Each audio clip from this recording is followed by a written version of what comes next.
Rafi had a really elaborate secret compartment in his drug where he hid his drug. Yep. In his car where he hid his drugs.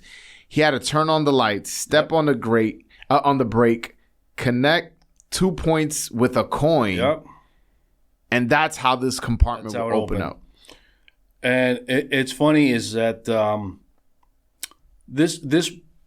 there were also some comments about that. Wow, secret compartments, that's crazy. In the car, it was actually pretty common. Yeah, I'm from Brooklyn, so there you go. know what I'm saying? Yeah, right. So they called them clavos in Spanish, and just about every drug dealer had one. But the problem is that the law enforcement, when they get up to speed, they know how to open these things, and they know that it's usually one of several ways. There's usually a combination of stepping on the brake, turning on the lights, and something else.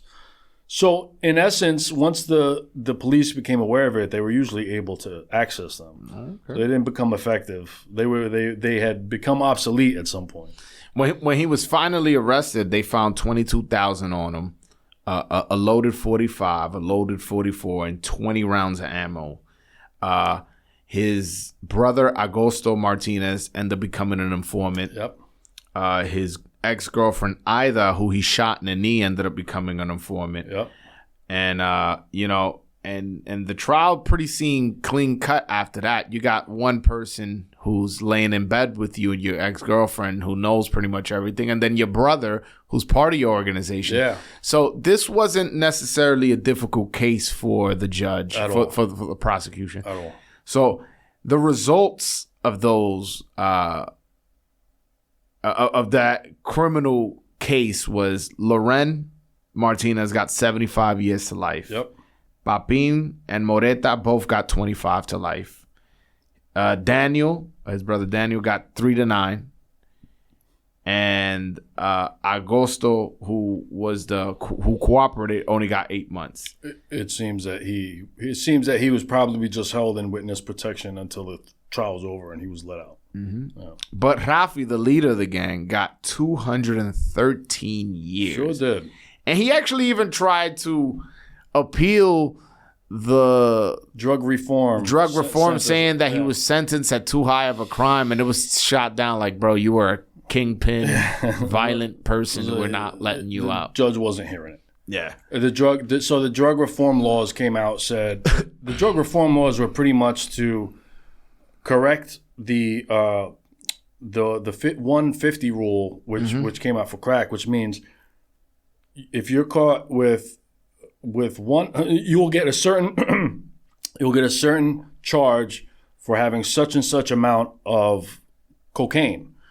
But if you're caught with 1/50th that amount of crack, you're going to get 10 years automatically.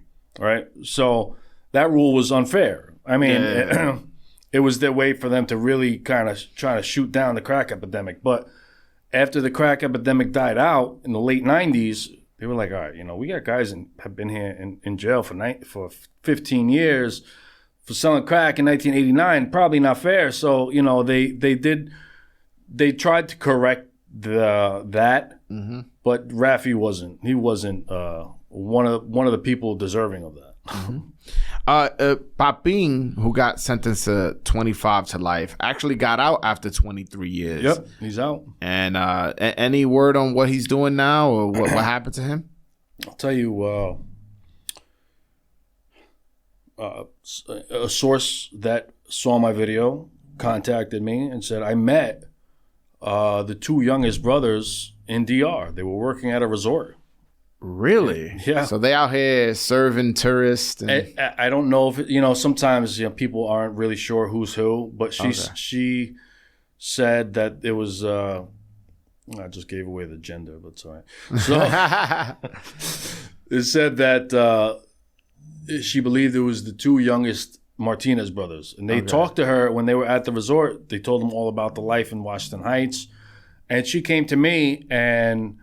We were speaking, and she said, "Did you hear about this?" And I was like, "I did." I was like, "So, but I didn't put it in the video, so I knew that she was really spoke to these guys." I got you. And Papin, on the other hand, I don't know where he's at. if I'm not mistaken, if she's correct, then the two youngest brothers are DR working regular jobs.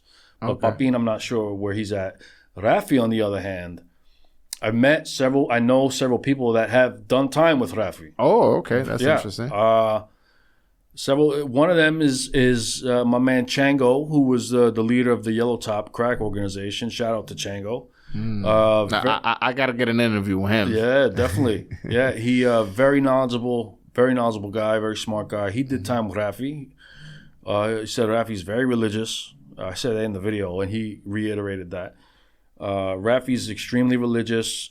He's done peer education programs. He's got his GED. He probably has like a master's or something like that. Yeah, he has a master's degree from I was getting to that. I was waiting to get to that, but yeah.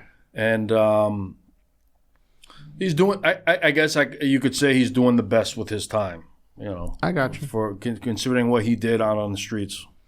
Yeah, unfortunately, the way he behaved when he was out, there's no way. It's hard to forgive. Yeah, not necessarily forgive because I'm not legally. Yeah. Oh yeah. All right. Yeah.